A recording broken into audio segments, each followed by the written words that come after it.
Let me start with few examples of how generative AI is helping to evolve our products. This is just the start of what we plan to do with our partners in OpenAI to bring the best of Bing to the ChatGPT experience. Next, we're bringing the Copilot to the biggest canvas of all, Windows.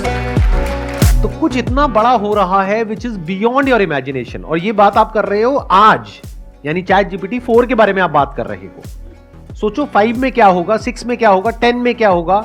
बिल्कुल ऐसा है, जब computer आया था तब कैसा था, या जब मोबाइल आया था तब कैसा था, और आज कैसा है।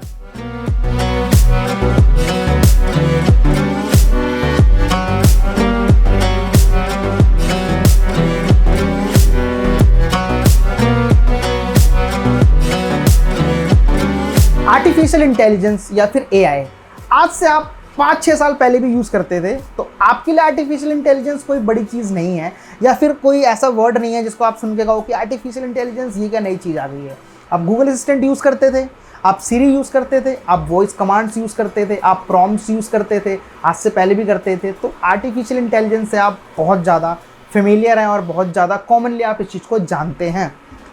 नई चीज़ क्या है जिस चीज़ के बारे में आज हम बात करने वाले हैं, आर्टिफिशियल इंटेलिजेंस के ऊपर ही बात करेंगे, बट जनरेटिव आर्टिफिशियल इंटेलिजेंस, या फिर आप इसे कह सकते हैं जनरेटिव एआई। जो जनरेटिव एआई आजकल बहुत ज़्यादा सोशल मीडियाज़ पे या फिर बहुत बड़े tech giants Microsoft, Apple, Google या फिर एडोबी जैसी कंपनीज भी जनरेटिव एआई के ऊपर स्विच कर रही हैं, बिकॉज इनको जनरेटिव एआई में अपना फ्यूचर नज़र आ रहा है। सो ऑब्वियसली एआई फ्यूचर है। एआई मीन्स आपके काम को एआई इतना ईजी कर देता है, इतना ईजी कर देता है कि जो काम आप 1 घंटे 2 घंटे तक करते थे, उस काम को वो इवन सेकंड्स में आपको जनरेट करके दे देता है। तो जनरेटिव एआई बेसिकली है क्या? जनरेटिव एआई एक चैटबॉट या फिर एक कमांड प्रॉम्प्ट सिस्टम है, जहाँ पे आप अपनी जो भी आपकी डिमांड्स हैं, जो भी आपकी क्वेश्चंस हैं, जो आपकी नीड्स हैं, उससे पूछते हैं और वो आपको आंसर दे देता है। इसमें नया क्या है? गूगल असिस्टेंट भी यही करता था, सीरी भी यही करता था, इससे पहले भी जितने भी एआई काम करते थे यही करते थे। तो जनरेटिव एआई में नया क्या है? नया ये है कि लेट सपोज आप आज से पहले 5 साल पहले जाएं या फिर अभी भी आप गूगल असिस्टेंट पे जाएं, तो आप गूगल असिस्टेंट से पूछते हैं कि आज वेदर क्या हो रहा है, तो गूगल असिस्टेंट बता देता है कि हाँ 25 डिग्री है, 35 डिग्री है। आप उससे ये पूछेंगे कि ये टाइम मेरे लिए बाहर निकलना सूटेबल है या फिर नहीं है, तो गूगल असिस्टेंट आपको ये नहीं बता पाएगा कि सूटेबल है कि नहीं है, क्योंकि गूगल असिस्टेंट को नहीं पता कि आपके लिए वो सूटेबल है या नहीं है। जनरेटिव एआई इस चीज़ पे ही काम करता है कि वो आपका सर्च डेटा, कुकीज़ डेटा या फिर मशीन लर्निंग से आपका इंटरेस्ट, आपके डेटा उठा लेता है, जिससे वो आपको आंसर करता है कि यहाँ पे जाना सूटेबल है या नहीं है।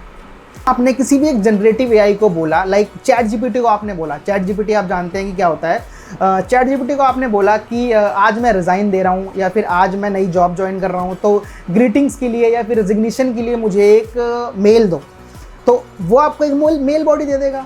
अब उस मेल बॉडी में आपने उसको पढ़ा, आपको लगा कि यार डेटा रिलेवेंट नहीं है, डेटा बहुत ज़्यादा अजीब तरीके से दिया गया है, प्रिसाइज नहीं है, डेटा एक अच्छे फॉर्म में नहीं है, रीफ्रेज नहीं है। तो पहले आप क्या करते थे? गूगल से कोई भी एक टेम्पलेट उठाते थे, उसको फिर सही करते थे और फिर उसको यूज़ करते थे। सो एआई ने उस वक्त आपका काम तो ईजी करा था, बट काम ईजी इतना करा था कि आप उसके बाद खुद से मेहनत कर लो। बट अब जनरेटिव एआई क्या करता है? आपने उसको बोला कि एक मुझे फॉर्मेट दे दो, मुझे रेजिग्नेशन लेटर का फॉर्मेट चाहिए, तो रेजिग्नेशन लेटर का आपके पास फॉर्मेट आ गया।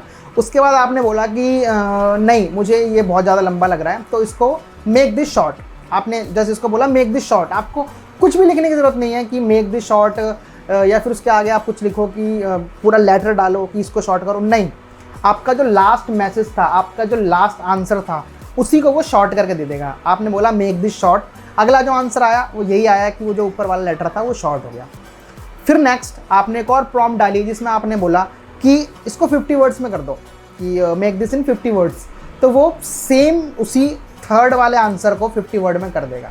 मीन्स आप जैसे नॉर्मल किसी से चैट करते हैं, उसी तरीके से आपको उसमें प्रॉम्प्ट्स देने हैं और आपको बार बार नए रिजल्ट जनरेट करके आपको देता रहेगा। और इसी तरीके से काम करता है जनरेटिव एआई। जनरेटिव एआई खुद से आपको डेटा देता है, खुद से आपको जितने भी उसके सिस्टम में डेटा पड़े हैं, उसके DBMS में जितना डेटा पड़े हैं, वो आपको उठा के उससे आंसर देता है, जिससे आपका काम इतना ईजी हो जाता है कि आपको कुछ भी करने की ज़रूरत नहीं है। सिर्फ आप उससे पूछते रहो, इसको शॉर्ट करो, नहीं पसंद आया फिर से शॉर्ट करो, नहीं पसंद आया पूरी ग्रामर चेंज कर दो, मुझे फिर भी पसंद नहीं आया, इसका पूरा रिफ्रेश कर दो। आप उससे तब तक खेल सकते हैं जब तक आपको एक बेस्ट सूटेबल आंसर आपके लिए नहीं मिल जाता। ये काम करता है जनरेटिव AI, जो खुद से जनरेट करता है कमांड्स को आपके प्रॉम्प्ट्स के बिहाफ पे। जो आप टाइप कर रहे हैं वो आपके प्रॉम्प्ट्स हैं, जो आंसर आ रहा है वो कमांड्स है जनरेटिव AI की।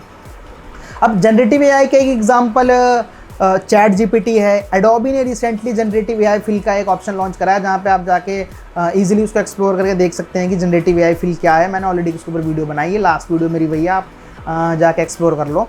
गूगल ने अभी अपने I/O में एक जनरेटिव AI को लॉन्च करा है, जहाँ पे आप अगर किसी को ईमेल लिख रहे हैं, कुछ भी सर्च कर रहे हैं, वहाँ बस लिख दो कि इस चीज़ के लिए मुझे मेल चाहिए, इस चीज़ के लिए मुझे सेंड करना है, HR को भेजनी है, किसको भेजना है, वो खुद से बना के दे देगा। अब आपको ये लग रहा हो कि यार पहले ऐसा होता था, मैं गूगल से कुछ सर्च करता था और किसी को सर्च करके दे देता था, तो सेम बंदा कुछ दोबारा सर्च करेगा तो उसको भी गूगल पे वही आंसर मिल जाएगा, तो फिर तो मैं पकड़ा जाऊँगा कि यार इसने तो गूगल से करके लाया हुआ है। जनरेटिव AI क्या करता है कि आपके जितने भी सर्चेज हैं, जितने भी आप सर्च करते हो, हर बार एक नया आंसर देता है, हर बार एक नया आंसर देता है। इवन चैट GPT 20,000 नए आंसर दे देता है हर बार एक इंसान को। तो बहुत बहुत बहुत कम चांसेस हैं कि आपने जो सर्च करा है, 20,000वां बंदा जो सर्च करेगा, तब जाके एक या दो वर्ड आपके उस वर्ड से मैच हो सकता है। फिर भी 100% वर्ड नहीं मैच होगा, 99% आपका डेटा सेम रहेगा। तो जनरेटिव AI ऑब्वियसली यार फ्यूचर है। किसी भी फील्ड में आप जाएंगे, किसी भी आप कॉरपोरेट्स हो गई, मेडिकल हो गई, एजुकेशनल हो गई, एंटरटेनमेंट इंडस्ट्रीज़ हो गई, सब में जनरेटिव AI काम करने वाला है, जहाँ काम को बहुत ईजी कर दिया जाएगा। बट इसको चलाने के लिए भी बंदे चाहिए, इसको जो यूज़ करना जानते हो, प्रॉम्प्ट्स अच्छे से डालना जानते हो, तो उसके लिए बंदे चाहिए। तो जॉब्स तो देखो अभी फ़िलहाल के लिए 5 से 10 साल के लिए सिक्योर्ड है उन लोगों की जो कंटेंट लिखते थे, जो एंटरटेनमेंट इंडस्ट्री में थे, मीडिया इंडस्ट्री में थे, प्रोडक्शन इंडस्ट्री में थे, क्योंकि इन सब चीज़ों को चलाने के लिए भी बंदे चाहिए। But the if and but इसकी आप खुद को जनरेटिव AI या फिर AI जिस भी तरीके का आ रहा है, चाहे वो चैट GPT हो, रनवे ML हो, कुछ भी हो, उसके साथ खुद को अपडेट करना पड़ेगा, जहाँ पे आपको भी ये चीज़ें पता हो कि ये सारी चीज़ें वर्क कैसे करती हैं। आप एक ग्राफिक डिज़ाइनर हैं, आप एक वीडियो एडिटर हैं, तो आप वंडर ना हो देख के कि वाओ इस कैसे कर दिया इसने। आपको भी वो चीज़ें पता होनी चाहिए, क्योंकि जनरेटिव AI काम को ईजी करेगा, काम को ख़त्म नहीं करेगा। AI काम को ख़त्म नहीं करेगा, काम को बहुत हद तक ईजी कर देगा। जॉब्स उनकी जाएंगी जो बिल्कुल ही नॉन टेक्निकल हैं, जिन्होंने सिर्फ सॉफ्टवेयर चलाना सीखा है, स्किल्स नहीं सीखी हैं। तो जिनके पास स्किल्स हैं प्लस सॉफ्टवेयर एक्सपर्टीज़ हैं प्लस AI की नॉलेज है, उनकी जॉब स्टिल सिक्योर हैं। So that's all for now. आज की वीडियो में इतना ही। आप होप जनरेटिव AI को आपने समझा होगा, एग्जाम्पल समझे होंगे कैसे होते हैं। तो एक्सप्लोर करो, देखो, सीखो और फेमिलियर हो उसके साथ, क्योंकि फ्यूचर यही होने वाला है। Thank you so much.